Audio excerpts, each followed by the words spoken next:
Bonjour à toutes et à tous. En attendant de vous offrir une vidéo de concentration et ou d'hypnose pour perdre du poids, je tenais ici à vous donner quelques astuces qui me permettent de garder la ligne, en tout cas la ligne que j'aime, et qui ont pour moi été jusqu'à présent d'une grande aide. Et avant ça, je vous invite à vous abonner à cette chaîne et à actionner la cloche pour recevoir en prime mes prochaines vidéos.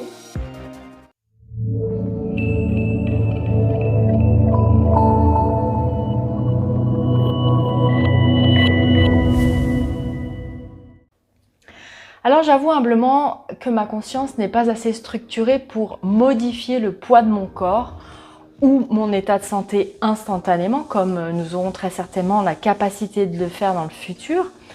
D'ailleurs, on n'aura pas besoin de faire ce genre de choses puisque notre corps sera parfaitement à la norme du Créateur. Mais ceci est un autre sujet, bien entendu. Certaines d'entre vous comprennent tout à fait de quoi je parle, tandis que d'autres se demandent si j'ai pas perdu la boule. Mais peu importe, il n'en reste pas moins que malgré tout mon travail de concentration, j'ai encore aujourd'hui besoin de passer par des choses plus conventionnelles. Tout d'abord, il faut se dire que cette notion de poids n'est qu'un chiffre. Ce n'est qu'un chiffre sur la balance et ce qui est important, c'est comment tu te sens dans ton corps. Alors, tu peux déjà jeter ta balance, elle te servira maintenant plus à rien. Tu peux peser 55 kg et te sentir grosse et 10 ans après, en peser 65 et te sentir femme, belle et désirable. Au final, le chiffre n'est pas important, ce qui est important, c'est toi et comment tu te sens. Il y a donc bien d'autres facteurs à prendre en compte dans notre bien-être physique, en dehors du poids, que notre balance affiche. Ceci étant dit, et qui mériterait d'être approfondi, il peut nous paraître évident à un moment donné que on a un peu trop forcé sur le chocolat ou sur le cassoulet ou les churros et qu'on doit perdre quelques kilos pour se sentir bien dans son corps.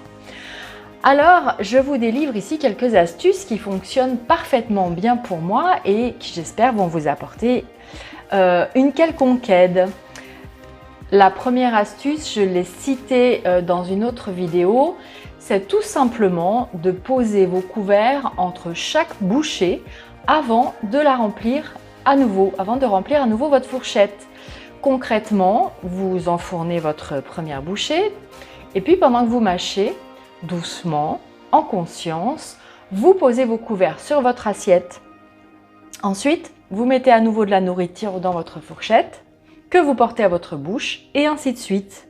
C'est tout bête, mais ça a son effet et ce qui va se passer, c'est que vous allez à un moment donné prendre conscience que vous n'avez plus faim. Il va vous falloir alors faire fi de votre complexe de l'assiette vide qui a fait, entre parenthèses, beaucoup d'obèses. Et de laisser ce que vous n'avez pas terminé. Par la suite, vous vous rendrez compte que vous vous servez souvent une trop grande quantité de nourriture et vous allez préférer vous resservir plutôt que de jeter. En tout cas, je l'espère. Si vous êtes au restaurant, il va vous falloir doublement faire appel à votre volonté pour accepter qu'il y ait des restes dans votre assiette. Alors cette astuce a plusieurs effets bénéfiques. Non seulement vous allez vous rendre compte que vous n'avez plus faim, mais cette prise de conscience viendra du fait que justement, vous mangez en conscience. Vous êtes ici et maintenant. Vous n'êtes pas pressé de vite finir votre assiette pour aller faire ce que vous avez à faire. Vous allez prendre votre temps. Un autre effet bénéfique, vous serez beaucoup moins stressé et vous quitterez votre table dans les meilleures dispositions pour continuer votre journée. Plus de ballonnement, plus de sensation de fatigue à la digestion, bref, que du plus si ce ne sont quelques restes, le temps de vous régler. Deuxième astuce, selon votre degré de surplus de poids ou votre état de santé, cette astuce méritera peut-être d'en parler à votre médecin. Elle m'a été dévoilée par une nutritionniste que j'ai consultée en son temps et elle consiste tout simplement à manger de manière dissociée les protéines et les féculents, c'est-à-dire que vous ne mélangerez pas durant le repas féculents et protéines. Et oui, je sais, c'est dramatique, plus de pain avec le fromage, plus de frites avec le poulet rôti, plus de hamburgers au McDo. Ben, par pitié, j'espère que vous êtes passé à autre chose. Ça va nécessiter de changer son mindset alimentaire. Il y a quelques années, j'ai donc eu recours à ce mode d'alimentation sans pour autant me restreindre et ça a eu vraiment un très bel effet sur ma perte de poids. Troisième astuce, sans devenir complètement végétarienne, il y a une dizaine d'années de cela, j'ai quasi cessé de manger de la viande, si c'était à peu près 2 ou 3 fois par mois. Et cette astuce a eu bien plus d'effet que j'en souhaitais puisque non seulement j'ai perdu une dizaine de kilos en 1 an, mais en plus mon état d'esprit a totalement changé. Donc l'objectif pour moi n'était ni de perdre du poids ni de changer mon état d'esprit parce que j'ignorais que ça aurait cet effet-là. C'était simplement par l'envie de manger moins d'animaux. Mais en tout cas, ça a complètement changé mon état d'esprit, moi qui faisais des cauchemars récurrents, qui broyais souvent du noir et qui avait souvent des idées tout aussi noires, parfois même agressives, souvent même. Mes pensées se sont éclaircies, mon degré de bien-être s'est largement amélioré et mon taux d'énergie en unité bovie a fait un bond. Alors, je ne vais pas développer ce sujet dans cette vidéo parce que ce n'est pas du tout le but, mais je vous suggère simplement de lire le livre de Masaru Emoto, Le pouvoir guérisseur de l'eau. Vous comprendrez en lisant ce livre quel impact peuvent avoir les aliments qu'on ingurgite et surtout quel impact peut avoir sur ces aliments la façon dont ils ont été traités. Et je parle au sens large du terme, que ce soit pour de la viande ou des fruits ou encore des légumes. Imaginez un peu toute la souffrance imprimée dans les cellules d'un cochon élevé dans des conditions dramatiques, puis transporté dans des conditions tout aussi dramatiques. Je passe les détails de la manière dont on met fin à sa vie parce que je préfère pas le décrire. Alors je ne suis pas là pour faire du prosélytisme concernant la nécessité d'être végétarien parce que je ne le suis pas et que je préfère vous expliquer ce que vous pouvez manger en dehors d'aliments issus d'animaux pour rester en parfaite santé. Ce que je ne ferai pas non plus parce que je ne suis pas médecin ou nutritionniste. Donc je préfère vous faire part de ça plutôt que de vous matraquer avec des histoires morbides en vous ordonnant de manger ceci ou cela. Donc pour recentrer le sujet, il s'agit ici de réduire votre consommation de viande au maximum ou en tout cas de privilégier les viandes blanches. Tout ce que je décris ici, bien sûr soumis aux besoins de chacun et ce qui a fonctionné pour moi peut ne pas fonctionner pour d'autres ou ce qui a été bénéfique pour moi peut ne pas être bénéfique pour d'autres. Je vous suggère donc d'être vigilant et de bien noter tous les changements qui peuvent s'opérer en vous si vous optez pour l'une ou plusieurs de ces astuces. Quatrième astuce, je sais que ce que je vais dire maintenant, ça ne va pas plaire à tout le monde et croyez-moi, je suis loin d'être sportive. D'ailleurs, c'est plutôt le sport qui a toujours couru après moi.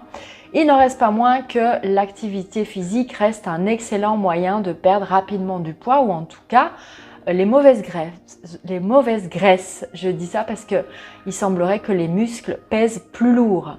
Donc, si vous n'avez pas envie d'arpenter les salles de sport, comme c'est mon cas, de faire des sports extrêmes, il vous suffit de marcher un peu chaque jour et de profiter de chaque geste que vous devez faire au quotidien pour faire travailler vos muscles. Par exemple, au lieu de vous baisser avec les jambes droites, baissez-vous pour ramasser quelque chose ou poser la gamelle de votre chien en faisant des squats, c'est-à-dire vous pliez les genoux et en vous relevant à la seule force de vos jambes.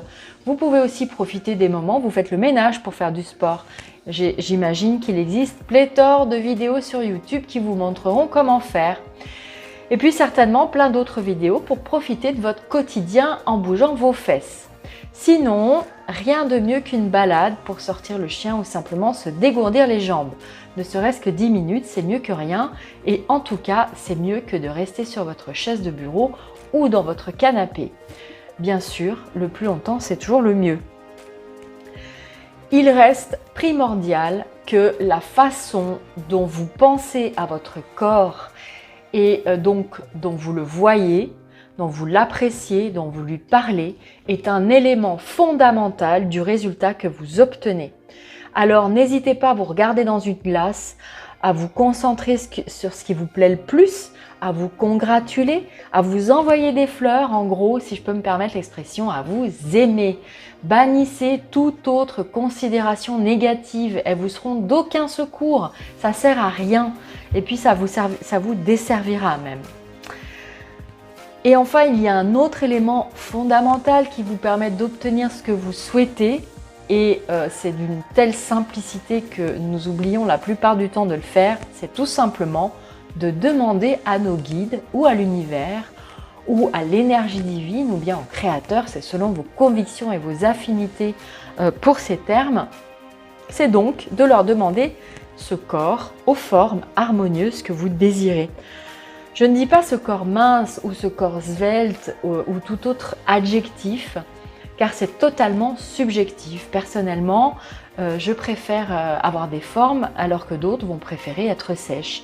Par exemple, quand vous passez votre crème sur le corps, votre crème hydratante ou votre crème anticellulite, ou simplement de l'huile d'amande douce, vous pouvez tout d'abord dire « Je demande à l'énergie divine un corps harmonieux, j'élimine dès à présent toutes les substances indésirables et disgracieuses qui le composent. » Et vous pouvez ensuite ajouter par l'affirmative « Je suis belle et désirable, j'ai le corps qui me correspond le mieux et qui me permet de me sentir bien et épanouie. » Alors ceci n'est qu'un exemple, vous pouvez bien sûr adapter à vos propres ressentis et avec vos propres mots.